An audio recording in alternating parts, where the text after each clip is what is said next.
Bonjour à tous et soyez les bienvenus dans ce 10e tutoriel consacré au jeu World of Tanks. Aujourd'hui, nous allons passer en revue quelques conseils qui peuvent se révéler très utiles pour les joueurs débutants et leur faire éviter des dépenses inutiles ou des erreurs trop souvent commises. Prenez votre petit carnet et votre petit crayon, nous voici partis pour de petites astuces.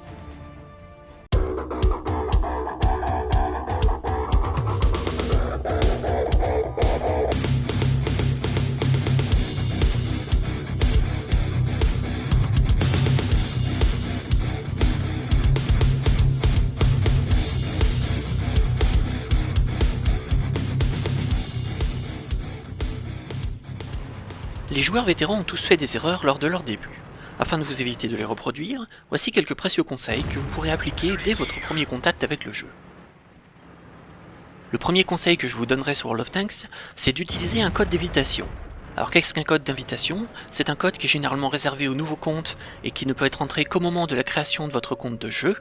Ça vous offre des golds, des crédits, des consommables ou des chars premium selon les différents codes entrés. C'est une astuce qui est particulièrement importante puisque ça ne peut se faire qu'au moment de la création de votre compte, donc si vous avez déjà quelques dizaines ou quelques centaines de batailles, il est malheureusement trop tard et vous ne pourrez plus bénéficier d'un code d'invitation ou d'un code pour débutants. Si vous vous apprêtez à créer un compte sur le jeu, je vous conseille notamment de surveiller de nombreux forums et sites de jeux en distribuent fréquemment. Vous pouvez aussi demander éventuellement si vous avez rejoint un clan ou si vous avez des connaissances qui jouent depuis quelques temps sur World of Tanks. Les vétérans en ont souvent sous la main puisqu'ils n'en ont pas l'utilité mais ils en récoltent lors de certaines opérations. Donc n'hésitez pas à demander aux gens qui ont déjà un peu de bouteille autour de vous sur le jeu s'ils n'ont pas un code d'invitation sous la main, puisque ça pourra vous donner un petit avantage au début du jeu, en vous en faire soit des économies, soit en vous donnant un petit peu de gold pour pouvoir démonter des équipements, ou un petit char premium qui sera bien utile pour gagner des crédits à vos débuts.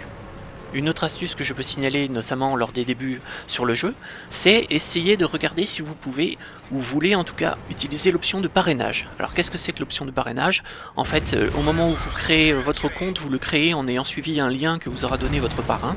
Et l'avantage, c'est qu'en fait, si jamais vous faites des parties en peloton avec votre parrain, vous gagnerez ensemble quelques petits bonus bien sympathiques qui vous permettront de progresser plus vite. Et au fur et à mesure où vous montrez dans les tiers, vous et votre parrain débloquerez d'autres récompenses, parfois très substantielles, notamment je pense à un char premium. Donc c'est aussi une option à envisager si jamais vous allez vous lancer dans le jeu et vous connaissez parmi vos amis ou vos connaissances quelqu'un qui a déjà une longue pratique sur le jeu et qui serait tout à fait ravi, je pense, de vous parrainer et de jouer un peu avec vous afin de vous montrer justement les ficelles du jeu, tout en sachant que vous allez être mutuellement récompensés pour cette pratique. Autre astuce, celle-ci étant un peu plus circonstancielle, il faut savoir que fréquemment Wargaming offre la possibilité, lors d'opérations spéciales, de changer le mot de passe de votre compte. Alors vous pouvez changer votre mot de passe quand vous le voulez, et c'est même conseillé de le faire très souvent afin d'éviter tout piratage, mais de temps en temps Wargaming lance pendant quelques jours ou quelques semaines une opération de changement global de mot de passe, et si jamais vous changez votre mot de passe lors de cette période, Wargaming généralement vous donnera 300 gold je crois, pour vous encourager à changer votre mot de passe. Donc si vous êtes ric-rac en gold ou si vous ne souhaitez pas investir d'argent dans le jeu, de vrai argent, eh bien c'est une opportunité à saisir puisque généralement c'est 1 ou 2 fois par an, vous aurez ainsi la possibilité de mettre quelques centaines de gold sur votre compte sans avoir à dépenser quoi que ce soit et en changeant simplement votre mot de passe, ce qui augmentera la sécurité de votre compte. Passons maintenant à quelques astuces concernant le jeu en lui-même. Alors tout d'abord, je conseillerais de désactiver le mode assaut dans les options. Dans le jeu, vous avez 3 modes de jeu, vous avez les batailles standards, vous avez les batailles de rencontre, et vous avez les batailles en assaut. Dans les batailles en assaut, une équipe défend, l'autre attaque, et si l'équipe qui attaque ne réussit pas à capturer en 10 minutes le drapeau, elle perd. De la même manière, si l'équipe qui défend réussit à retarder la capture de drapeau pendant 10 minutes, elle gagne. Le problème, c'est que c'est un mode de jeu qui fonctionne quand même beaucoup plus que les autres sur, on va dire, une coordination au sein de l'équipe, et qui demande aussi beaucoup plus de bouteilles et d'expérience sur le jeu. Donc afin de ne pas trop souffrir sur ces modes de jeu, de toute manière le mode assaut ne s'activera que lorsque vous aurez atteint un certain tiers, mais même quand vous avez atteint ce tiers-ci, je vous conseille de les désactiver et de les réactiver que lorsque vous aurez beaucoup plus d'expérience sur le jeu, puisque ce sont des modes de jeu qui peuvent être rapidement frustrants si le reste de votre équipe ne fait pas grand chose, ou le reste de votre équipe décide de ne pas vraiment jouer l'objectif. Donc voilà, conseil pour les débutants, dès que vous en avez l'opportunité, dans les options en jeu, dans les settings, n'hésitez pas à désactiver le mode assaut, vous y reviendrez plus tard quand vous voudrez tester et surtout quand vous aurez plus d'expérience. Autre conseil, évitez de monter trop de branches en même temps. Alors on peut être tenté au début de se dire je vais monter toutes les branches en même temps, par exemple toutes jusqu'au tier 6 ou au tier 7. Le problème c'est que vous allez vous retrouver à jouer des chars très différents les uns des autres. Vous allez faire une partie en char léger, une partie en moyen, une partie en lourd, une partie en artillerie. Et même si c'est bien, ça vous fait progresser toutes vos branches en même temps et ça débloque plein de chars, le problème c'est que vous aurez du mal en tant que joueur qui fait ses premiers pas sur le jeu à adopter à chaque partie l'attitude qui convient à la classe de véhicule que vous jouez. Vous risquez d'être perdu ou au contraire d'avoir du mal à appréhender certaines classes et en tout cas la transition qui se fait entre elles. Donc un conseil, évitez de monter trop de branches lors de vos débuts sur le jeu, 2 voire 3 grands maximum en essayant de prendre éventuellement des branches qui se ressemblent, par exemple faire 2 branches de char lourd et une branche de char moyen, mais évitez peut-être les chars légers ou les artilleries au début, concentrez-vous sur les chars moyens et les chars lourds qui sont les gameplays on va dire les plus lambda, les plus génériques et qui vous apprendront vraiment les ficelles du métier et éviteront que vous vous dispersiez trop. Autre chose bonne à savoir, dès lors que vous aurez rejoint les tiers 4, 5 et 6, je vous conseillerais de toujours essayer de garder un char que vous appréciez à chaque tiers et à ne pas le revendre. Pourquoi ? Parce que tout simplement si jamais vous faites une série de parties frustrantes, vous pourrez redescendre un petit peu en tiers ou en tout cas changer de véhicule et prendre un véhicule que vous appréciez. Et aussi parce que dès lors que vous gardez un char de chaque tiers, vous serez toujours à même de pouvoir participer à des parties en peloton avec vos collègues. Il n'y a rien de plus ennuyeux quand on crée un peloton que de devoir jongler entre chaque joueur à qui il manque plein de tiers et essayer de trouver la combinaison magique comme au loto pour essayer de faire en sorte que tous les joueurs ont le même tiers. Donc essayez de garder un char de tier 4, un char de tier 5, tier 6, tier 7, 8, 9, 10. Voilà, idéalement même vous pouvez en garder plusieurs. Vous pouvez garder par exemple un char lourd de tier 5 et un char moyen de tier 5, un char lourd de tier 6 et un char moyen de tier 6. Vous faites votre tambouille, mais l'idéal c'est vraiment d'avoir un char à chaque rang, histoire de pouvoir être le plus polyvalent possible et pouvoir participer le plus souvent à des pelotons, notamment avec peut-être des joueurs meilleurs que vous, ou qui ont déjà un peu plus traîné leur guêtre sur le jeu et qui pourront, simplement en les observant en peloton, vous fournir de précieuses astuces et de précieux conseils sur la manière de jouer vos chars. Donc voilà, évitez de tout revendre, essayez d'en garder quelques-uns harmonieusement répartis. En jeu, lorsque vous utilisez le clic droit, vous avez remarqué que vous passez en mode auto-aim, c'est-à-dire que votre viseur va se fixer sur l'ennemi, généralement à mi-hauteur entre la tourelle et la caisse, et ça vous permet, sans avoir besoin de viser, de pouvoir tirer. Le problème c'est que ça ne vise pas automatiquement les points faibles et que ça peut tout à fait viser pile sur une zone inclinée sur le char ennemi et vous forcer à faire ricocher tous vos obus. Il y a néanmoins une autre manière d'utiliser le clic droit et le tir auto. Bon, vous savez déjà, je l'en ai déjà parlé dans une vidéo précédente, que c'est très utile lorsque vous tournez autour d'un ennemi, puisque vous faites clic droit, vous mettez en tir auto, vous tournez autour de l'adversaire, vous avez juste à vous préoccuper de votre conduite pendant que vous tirez avec le canon sans avoir besoin de viser. Mais une autre utilité de l'auto-aim, du clic droit, ça peut être éventuellement lorsque vous devez vous replier. Si vous devez vous replier ou fuir, le réflexe c'est généralement de commencer à reculer et de cliquer droit avec la souris pour pouvoir tourner sa vue. Le problème c'est que pendant ce temps là vous n'êtes pas en train de tirer sur l'ennemi et vous regardez pas trop ce qui se passe devant vous tant que vous êtes focalisé sur l'arrière. Donc l'astuce ça peut être de faire un clic droit sur l'ennemi le plus menaçant ou celui qui a le plus gros canon. De cette manière pendant que vous reculez et que vous regardez derrière vous, votre tourelle elle restera fixée sur votre adversaire et donc offrira généralement le blindage frontal de la tourelle, c'est-à-dire l'endroit le plus résistant de la tourelle face à lui et limitera les dégâts que vous pouvez prendre. De la même manière, vous pouvez aussi, si vous êtes dans un char qui a une bonne cadence et que vous souhaitez quand même vous concentrer sur votre marche arrière afin par exemple de vous mettre derrière un élément de décor ou de mettre de la distance entre vous et l'ennemi, l'auto-aim là aussi sera la solution. Vous mettez un auto-aim sur l'ennemi, vous restez cliqué avec le clic gauche de manière à tirer dès que possible et pendant ce temps-là, avec votre clic droit maintenu, vous regardez derrière vous et vous reculez sans avoir à vous préoccuper trop de ce qui se passe devant. Donc voilà, c'est une autre utilisation de l'auto-aim qui peut être salvatrice dans certaines situations et qui est assez pratique on va dire dès lors que vous devez vous replier. Autre conseil que je donnerais, c'est de comparer les équipes en début de partie. Vous savez, généralement pendant le compte à rebours de 30, 29, 28, 27, le réflexe c'est généralement d'appuyer nerveusement sur ces touches avancées en se disant quand est-ce que le compte à rebours va finir, moi j'ai envie de jouer. Je vous conseille de regarder la composition des équipes, par exemple le nombre d'artillerie de chaque côté, le nombre de chars légers. Si vous voyez qu'il n'y a pas de la char léger, vous savez qu'il y a de fortes chances pour que les deux équipes aient un peu de mal à se repérer et que vous aurez peut-être plus de chances à vous infiltrer. S'il y a beaucoup d'artillerie, ça veut dire à ce moment-là qu'il vous faudra ne plus faire qu'un avec le couvert, aimer le couvert, devenir le couvert, essayer de vous déplacer de couvert en couvert afin de ne pas prendre de tir d'artillerie. De la même manière, si vous voyez par exemple que votre équipe a un énorme avantage en char moyen, et que si vous êtes en char moyen, ne pas hésiter à pousser avec tous les chars moyens sur le flanc où normalement ils doivent aller jouer, parce que de l'autre côté, là où il y a le flanc pour les chars lourds, comme votre équipe en a beaucoup moins que l'équipe adverse, ça risque sans doute de s'écrouler assez rapidement. Donc soyez prêts à pousser majoritairement sur le flanc, ou alors soyez prêts à revenir en défense dès que possible. Maintenant quelques trucs et astuces concernant plutôt la gestion du jeu. Tout d'abord, évitez de débloquer les modules qui ne marchent que sur un seul char. Je pense par exemple à certains chars qui ont la dernière radio qui est particulièrement chère, qui peut coûter des fois 10 ou 15 000 points d'XP, Et le problème c'est que cette radio ne va marcher que sur ce char là, et ne sera pas du tout utile sur les chars suivants. Donc essayez toujours, quand vous êtes dans l'arbre de recherche et que vous êtes sur les différents modules de votre char, de regarder la compatibilité entre les différents modules. Est-ce que ça vaut vraiment le coup de débloquer cette radio à, je ne sais pas, 15 000 points d'XP pour gagner 50 mètres de radio en plus, alors que ces 15 000 points d'XP, ben, vous pouvez tout simplement les mettre dans le canon, ou au contraire progresser ainsi plus vite vers le char suivant, pour peu que le char que vous êtes en train de jouer soit vraiment une purge, un char vraiment pas sympathique à jouer parce qu'il est mauvais, ou tout simplement parce qu'il ne correspond pas à votre style de jeu. Donc toujours regarder la compatibilité des différents modules. Les chenilles, normalement, elles sont toujours compatibles uniquement avec le char sur lequel elles se débloquent, mais c'est au niveau des moteurs et au niveau des radios que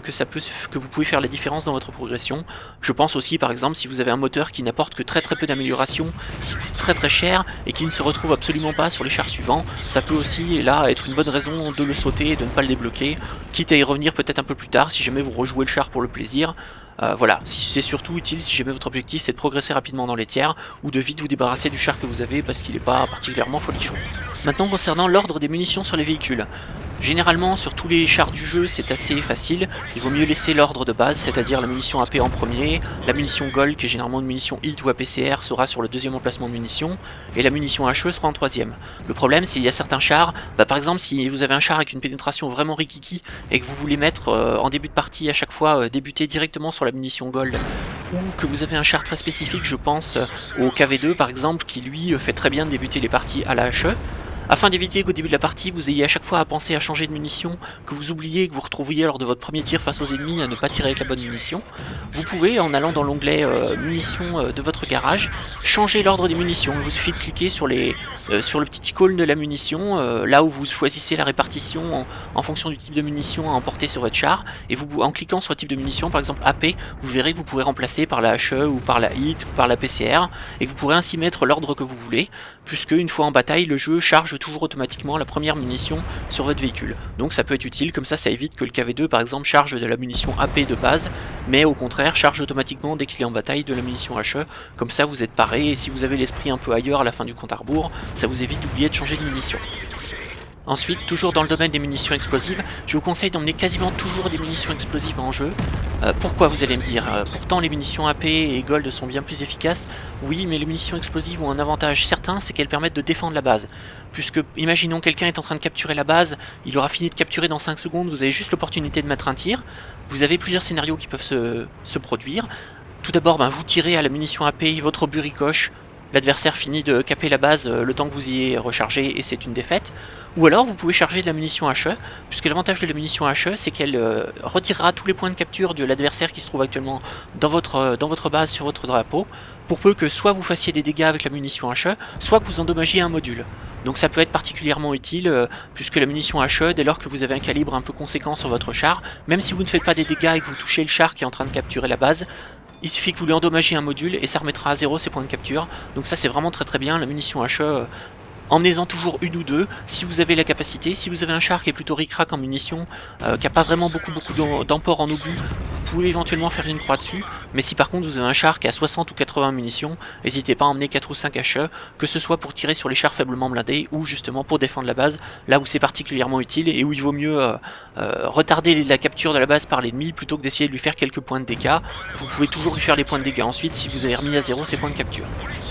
Je voudrais maintenant évoquer une règle de base dans le jeu qui concerne l'expérience libre. L'expérience libre, vous savez déjà que vous pouvez l'obtenir soit en convertissant contre des gold votre expérience sur les chars élites, soit au contraire, vous en obtenez à chaque bataille une petite quantité. Alors l'expérience libre, l'avantage c'est qu'elle n'est pas liée à un véhicule et que vous pouvez ainsi débloquer des modules ou des chars un peu partout dans votre arbre technologique.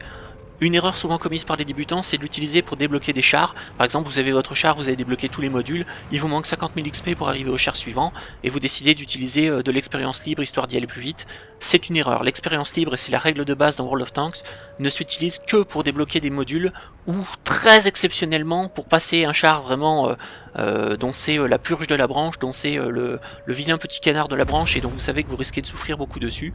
Gardez votre expérience libre pour débloquer les modules, notamment sur les chars stock, c'est-à-dire les chars où vous venez juste de débloquer le char et où vous n'avez que le canon de base, le moteur de base, la tourelle de base, etc. C'est à ce moment-là que l'expérience libre s'utilise pour débloquer les modules sur un char stock et l'amener petit à petit à avoir tous les modules les plus efficaces, mais pas pour sauter un char ou en tout cas le plus rarement possible, parce que ce serait une erreur que vous regretteriez assez rapidement, je pense. Notamment si vous arrivez sur le char ainsi débloqué et que vous vous rendez compte que vous n'avez plus d'expérience libre pour débloquer quelques modules, et que vous allez devoir le jouer tout stock pendant quelques dizaines de batailles. Croyez-moi, c'est un véritable chemin de croix.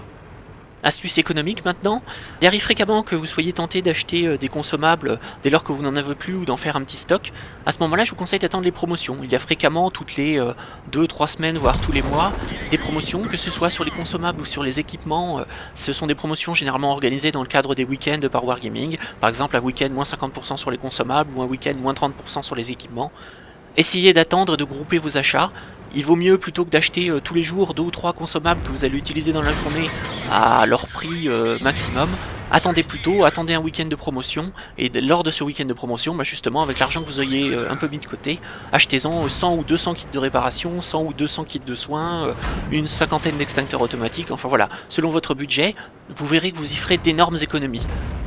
C'est un bon réflexe à prendre puisque les promotions en question sont très fréquentes, on sait qu'elles reviennent de manière régulière, et c'est de l'argent que vous économisez notamment pour acheter vos prochains chars, pour acheter vos modules que vous venez de débloquer grâce à de l'expérience en bataille, etc. etc. Donc c'est pas des petites économies, hein. Croyez-moi, sur le long terme, si vous faites ça tout au long de votre expérience de World of Tanks, sur plusieurs mois ou sur plusieurs années, vous allez faire des économies assez phénoménales. L'astuce dont je vais vous parler maintenant concerne, elle, l'expérience de votre équipage. Il est fréquent, lorsqu'on a un nouvel équipage, notamment à bâtière, vous allez avoir un équipage à 75%, vous allez faire quelques batailles ou quelques dizaines de batailles, et votre équipage va arriver à 100%. À ce moment-là, votre premier skill va se débloquer, vous allez pouvoir le choisir et commencer à faire de l'expérience dessus. Le problème, c'est qu'une erreur fréquemment commise, c'est dès que le skill apparaît, on le choisit, quand bien même il est qu'à 2 ou 3%, vous le sélectionnez, vous indiquez quel skill vous voulez, et voilà, et c'est parti pour un green pour quelques dizaines de batailles.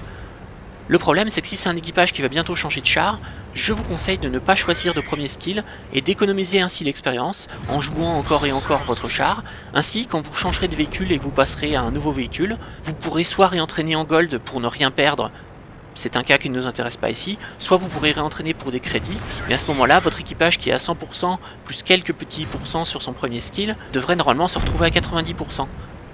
Sauf qu'en fait, si vous avez l'expérience libre de votre premier skill, que vous ne l'avez pas assigné et que vous avez déjà monté votre premier skill aux alentours de 50-60%, en fait, quand vous allez réentraîner avec le réentraînement par crédit pour le nouveau véhicule, toute l'expérience du premier skill va se verser automatiquement dans l'expérience de l'équipage, et ça fait que même en réentraînant à 90%, vous allez vous retrouver avec un char à 100% sur sa compétence d'équipage, c'est-à-dire sa compétence de chargeur, de loader, de commandant, etc. Donc c'est une bonne astuce. À chaque fois que vous savez que vous allez bientôt changer de char pour passer au char suivant et que vous savez que l'équipage va suivre,